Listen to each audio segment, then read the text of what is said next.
冇幾耐之前啦 ，TVB 舉行咗節目巡禮啊，公布咗一啲嘅新節目啦，當中咧都有一啲台慶節目嘅。今晚咧就有一個台慶嘅綜藝節目咧上架啦，就係《空運世一》，一年咧有4集，逢禮拜六晚嘅8點鐘翡翠台播出。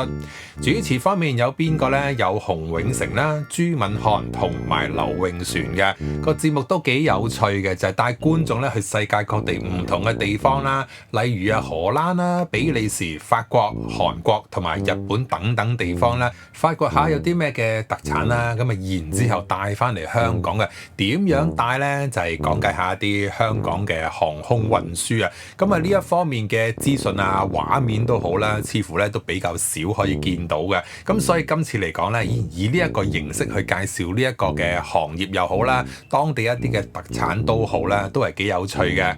好啦，咁啊第一集首先去邊一度呢？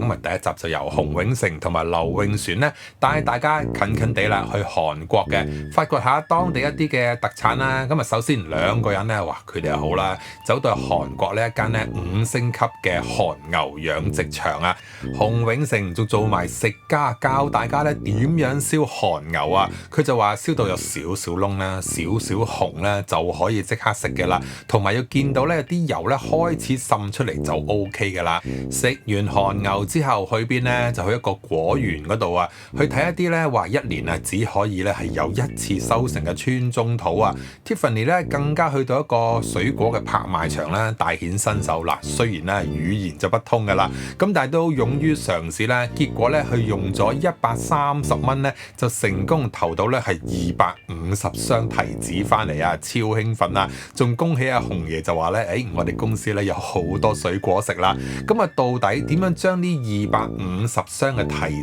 子空運翻嚟香港呢？呢一個就係個節目其中一個重點啦。最近咧好多 CP 噶嘛，呢一個 CP 都幾好笑嘅，叫做奪命 CP 啊！玩咩呢？就係今集咧邀請一個特別嘉賓，就係張振朗。張振朗自從喺奪命提示嗰度同阿 Tiffany 咧首次合作之後咧，咁啊今次再一次喺空運世一嗰度咧合體啦。咁啊兩個人咧齊齊去食飯餐啦。Tiffany 咧就更加咧親自下廚啊，就為張振朗咧話炮製呢一個香煎韓牛扒。佢就話唔知記唔記得啦，就喺拍攝呢個奪命提示嘅時候啦，張振朗咧就講過咧話最多嘅一餐飯咧食啲咩咧？咁啊最後嘅答案咧，即係令到阿張振朗咧係好感動嘅。咁到底係啲乜？當然就係睇翻今集節目就會知道噶啦。